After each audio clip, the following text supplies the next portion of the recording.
Conversas cruzadas aqui na TV Com. Você pode interagir aqui conosco pelas redes sociais, pelo Twitter, pelo Facebook, o endereço aí na sua tela. Hoje nós estamos na companhia da senhora Lenilde Alves da Silva, que é integrante do Grupo de Apoio aos Familiares de Desaparecidos e Mãe de Desaparecido.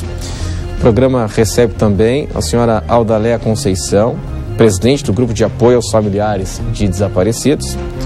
O programa hoje está recebendo aqui do meu lado, aqui, a jornalista Mônica Foltran, nosso colega do Diário Catarinense, e o Major Marcos Roberto Claudino, que é o coordenador do programa SOS Desaparecidos na Polícia Militar. Obrigado pela atenção, pela presença de todos. Daqui a pouco estaremos na companhia do arcebispo de Florianópolis, Dom Wilson Tadeu Yenck, e ele vai explicar um pouquinho mais sobre a campanha da fraternidade deste ano de 2014. Estamos no ar para a Senge, em defesa do profissional da engenharia sempre, Residencial Caminhos de Compostela. Seus melhores destinos estão por vir. Sebrae, soluções para a sua empresa acontecer. Quevedo Ótica, 25 anos de tradição em Santa Catarina. Ibagi, para alugar ou vender na Ibagi é bate pronto. Queres, pensou móveis, pensou Queres. A número 1. Bom, o seguinte, primeira questão aqui, quando nós falamos de tráfico humano, como eu falei na abertura aqui, existem várias ferramentas, né, várias modalidades desse crime. Agora, qual é o tamanho do problema desaparecidos aqui em Santa Catarina, Major? O senhor que está coordenando, né, esse trabalho tão humano, né, tão social, uma relevância tão importante para a sociedade catarinense. Qual é o tamanho desse problema, hein? Qual é a dimensão desse problema? Boa noite. Boa noite, Renato. Boa noite a todos que estão presentes aí nesse debate. Nós temos hoje só no Brasil, são aproximadamente 200 mil desaparecidos por ano. Desses, 40 mil são crianças e adolescentes. E em Santa Catarina, nós temos aí aproximadamente 3 mil registros de desaparecimento todos os anos, né? Sendo que até uma preocupação nossa que a grande maioria desses, a gente fez uma pesquisa recentemente dividindo entre homens, mulheres e menor de idade, e 42,6% são registros de crianças e adolescentes. Então essa é a nossa preocupação, de não só fazer um trabalho de busca e também de divulgação, mas também um trabalho preventivo, que hoje é a nossa meta principal. Pois é, Major, esse é um crime silencioso, né? É um crime silencioso, né? Não tem estardalhaço, mas os números impressionam, né? Os números impressionam, e o principal é que, às vezes as famílias estão despreparadas ainda, não acreditam que isso vai acontecer com elas, né? Elas acreditam que isso acontece com os outros, e é uma realidade latente na sociedade. Várias publicações comprovam isso. A Mônica fez recentemente um trabalho sobre isso também. Ela sabe que é bem complicada a questão da gente tentar sensibilizar as famílias, né? E principalmente a gente não só dar o devido amor, que é o pilar, a pedra angular da construção da família, mas também a atenção. A atenção tem que vir, seja da família, seja do Estado, porque pela falta desses aí a criminalidade se apresenta como um substituto galgável, né? A Mônica fez um trabalho belíssimo, né, para o nosso Diário Catarinense. Foi ano passado, Mônica? Ano passado, né? Foi em 2012. 2012, ano retrasado, né? Mostrando como estão hoje, né, aqueles catarinenses que foram vendidos, em especial para Israel, né, para famílias, casais israelenses, isso nos anos 70, 80? Na década de 80, principalmente, foi o auge. E é impressionante, né, a vontade, né, e acho que a essência da reportagem é essa, né, a vontade, a necessidade, o direito daquele que foi vendido de conhecer a sua origem, né. Não significa que eles querem voltar, não, mas é o direito de conhecer de onde eu vim, enfim, acho que é uma questão do DNA, né, de cada um. Mônica, há muita vulnerabilidade nesse sistema que permite esse tipo de prática ilegal ainda hoje? Boa noite. Boa noite a todos. Na década de 80, isso era ainda mais fácil, né? Depois que o Brasil ficou manchado pelo número de crianças que foram traficadas daqui, houve uma série de medidas para que as crianças não saíssem assim deliberadamente do país. Mas ainda hoje a gente sabe que existe, recentemente em Balneário Camboriú já foi notícia esse ano e ano passado alguns casos de crianças que estariam sendo vendidas, de quadrilhas que estariam comprando crianças. Então sempre há um jeito de burlar a legislação e, infelizmente, essas crianças continuam sendo traficadas. Pois é. De que forma atua o grupo de apoio aos familiares de desaparecidos? Como é que funciona? Boa noite. Boa noite. Boa noite a todos. O grupo, ele é um acolhedor. O familiar, ele chega naquele momento do desespero, aquele momento do acontecimento e os dias que se seguem, né, no desespero. Então, o trabalho do grupo é acolher, ouvir e encaminhar, dar um encaminhamento devido a um psiquiatra, um atendimento social, né, para que aquela familiar ele consiga superar e aguentando aquela dor até. Como é que é a procura hoje, a demanda pelo serviço de vocês hoje? Como é que é a demanda mensal, semanal? Como é que funciona isso? Qual é o tamanho da intensidade da procura? Não está muito grande ainda a demanda, porque o grupo é novo, né, não é bem conhecido. Mas a gente tem tido muita procura. Essa semana, por exemplo, assim, 2 famílias de São Paulo nos procuraram para contar as histórias. A gente tem a página no Facebook. Então ali tem um espaço para a família contar a história. O grupo é nacional? Não, que acha que vieram para cá? Não seria nacional, mas é que abriu e a gente não pode negar atender, né? Entendi. Então a gente conta as histórias. Essa página ela roda o mundo inteiro, né? Então, uma página na internet. Na internet, isso. Sim. Então é uma grande chance de...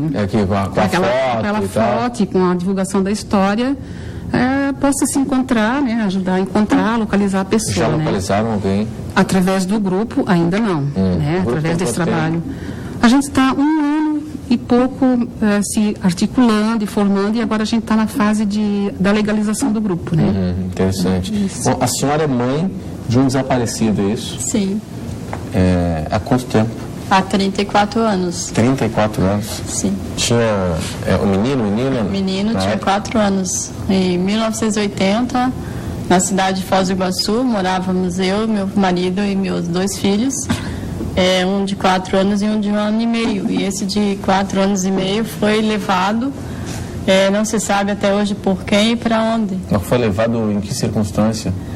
Ele simplesmente desapareceu do nada. Mas ele estava onde a última vez? Estava em casa. A última vez que eu vi foi após o almoço. Uma tarde de sábado, logo após o almoço, por volta da 1h30 da tarde. Foi a última vez que eu vi. Mas havia alguém em casa junto com ele? Só eu e o meu filho pequenininho de 1 ano e meio. Mas ele brincava em volta da casa, tinha acesso à rua, tinha acesso aos amigos. Era uma residência muito aberta. Então estava brincando ali, talvez em frente à casa e tal. Sim, não. Alguém o levou, com certeza. Agora, de onde eu não vi. E que coisa, bom, a senhora procurou polícia e tal? Sim, na época, esse caso do meu filho, nós fizemos assim um grande alarde, foi uma grande comoção na cidade de Foz do Iguaçu. E foi assim um caso que nós conseguimos alarmar muito. Ele teve uma repercussão nacional muito grande na época. Na época também envolveu o Circo Garcia, que na época estava na cidade de Foz do Iguaçu. Por quê? Porque alguém tinha que levar a culpa. E o circo com certeza levou a culpa. Desculpa, eu não entendi o envolvimento do Circo Garcia. Porque o circo chamava atenção no momento, porque era um dia de estreia. Era uma cidade pequena e lógico que com tumulto o Circo Garcia fazia presente naquele momento em Foz do Iguaçu. Era o dia da estreia do circo naquela tarde, naquela noite no sábado. E por conta dos rumores, dos boatos que se sucederam após o desaparecimento do menino, e durante toda a busca, durante toda aquela situação caótica que houve, boatos levaram à direção do circo e, obviamente, culparam os cirquenses, né, que poderiam estar escondendo a criança, e foram em cima e aconteceu coisas horríveis. em relação a isso. Com o que, por exemplo? Com o que, por exemplo, que chegaram até a assassinar, houve um incidente e acabaram com o desfecho que culminou na morte de um funcionário do Circo Garcia na época. O moço poderia ser inocente, eu penso que era inocente, não sei, eu acredito que seja inocente, não sei porquê, mas eu acredito que morreu inocente. E desde aquela época a coisa já era difícil, ficou pior. Mas quem teria cometido esse assassinato? Foi um policial despreparado. Acreditando que o pessoal do circo... Sim, no interrogatório policial, houve um interrogatório policial e... Outras épocas, né? Outras épocas. Sim. Agora, houve algum tipo, nesses 34 anos, a gente está falando de 3 décadas, né? 34 anos, houve em algum período aí das investigações, algum tipo de notícia? Concreta, eu tive apenas uma de uma pessoa que me procurou após muitos anos depois e me deu uma informação. E essa informação eu passei para o Departamento de Polícia do Estado do Paraná, o CICRID. Eles estão com o caso do Michelangelo desde os anos 2000, onde eu fui pedir socorro, né? E eles acolheram o caso, apesar de já ter passado tantos anos, né, por piedade, me aceitaram o caso do meu filho. Então, eles têm conhecimento desse fato. Agora, Mônica, da mesma forma que o filho, ele quer conhecer a sua origem, e tem o direito de conhecer a sua origem, essa necessidade de saber de onde eu vim e tal, eu fico imaginando, quer dizer, não dá para imaginar, não dá para se colocar na pele de quem passa por esse problema. Agora, a necessidade de ter algum tipo de notícia deve ser um negócio de apavorar, né? A necessidade de um pai, de uma mãe, de ter algum tipo de notícia, se está vivo, se não está vivo, onde está, com quem está, se está passando dificuldade, enfim, de ter algum tipo de informação, né? E não ter essa informação deve ser um negócio... Pelo que eu senti, assim, que eu conversei com esses jovens, eu visitei eles, eu tive a oportunidade de conhecer eles mais de perto, tanto do lado dos filhos quanto do lado da mãe, né? Claro. Muitas mães me procuravam desesperadas, com aquele sentimento talvez de culpa ou de arrependimento, são diversas situações, cada caso é um caso, querendo saber e querendo encontrar o filho que um dia talvez elas entregaram, mas se arrependeram. E pro lado dos filhos, eles querem saber o porquê. Por que eles foram dados? Por que eles foram vendidos? Muitos querem já perdoar, outros querem entender.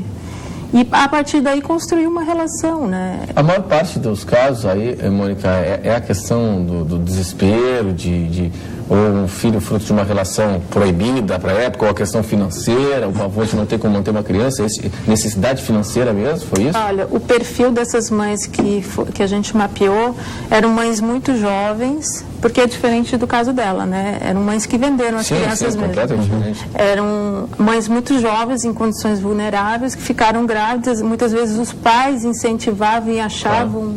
A época propiciava também. Achavam uma pessoa que quisesse comprar a criança e uma menina de 16 anos acabava nem sabia direito o que estava fazendo. O tráfico também tem os aliciadores, né? Tanto nessa modalidade que ela esclareceu muito na reportagem dela, nas pesquisas, mas também os outros tipos de tráfico também tem os aliciadores, né? Então, esses aliciadores, a escravidão moderna, que é o tráfico, é voltada para os vulneráveis, que é o que ela citou bastante. Então, ter essa noção, ter essa visibilidade do vulnerável e propiciar... Claro. Né, não, a gente está falando de um volume financeiro envolvido em tráfico humano. É o terceiro maior do mundo, só perde para o tráfico de armas e o tráfico de drogas, né? Milionário. Agora, Major, a importância de você começar a investigação no momento em que se constatar o desaparecimento é fundamental. Fundamental, né? É fundamental, é fundamental, inclusive, né, desde 2005 tem a lei de busca imediata, então é lei, é obrigatório as autoridades serem protagonistas da procura imediatamente, no caso de criança e adolescente, mas mesmo no caso de adulto não existe tempo.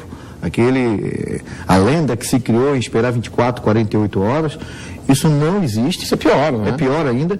E também é muito interessante a gente vir e falar sobre a campanha da fraternidade, queria deixar bem claro essa oportunidade, porque o desaparecimento ele não pode ser tratado separado do tráfico de pessoas. Porque nem todo desaparecido foi traficado, mas quase todos os traficados, em um certo momento, eles se tornam um desaparecido, e as ferramentas, não só de alerta, as ferramentas de busca, e principalmente o que vai despertar dos poderes públicos as ações concretas, vão ter que ser paralelas e da mesma importância. Então, isso para nós é muito importante, a gente ter essa visão, né, tanto do tráfico de pessoas, da importância de mudança, desse problema latente, não só do trabalho da Mônica, mas o que a gente vê hoje. São muitos relatos, inclusive a igreja também tem alguns relatos relacionados ao tráfico de pessoas, que continua ainda, e um alerta, porque Santa Catarina, né, a região sul, tem essa descendência, né, alemã, italiana, então essa pele clara, olho claro, isso valoriza muito e faz com que os aliciadores venham para cá, porque o preço e a procura também, né, há uma procura, se há uma pessoa que vende, há uma procura também. Tem mercado, né? Tem mercado, a procura de mercado, ele tem preferência para né, essa pele clara, tal, que fica muito mais fácil e valoriza muito mais a questão da venda. Bom, seguinte, o arcebispo de Florianópolis, Wilson Tadeu Ian, que já está aqui conosco, nós iremos falar um pouquinho mais da campanha da fraternidade, que traz esse assunto seríssimo, que é o tráfico humano, daqui a pouco, depois do intervalo. Até já.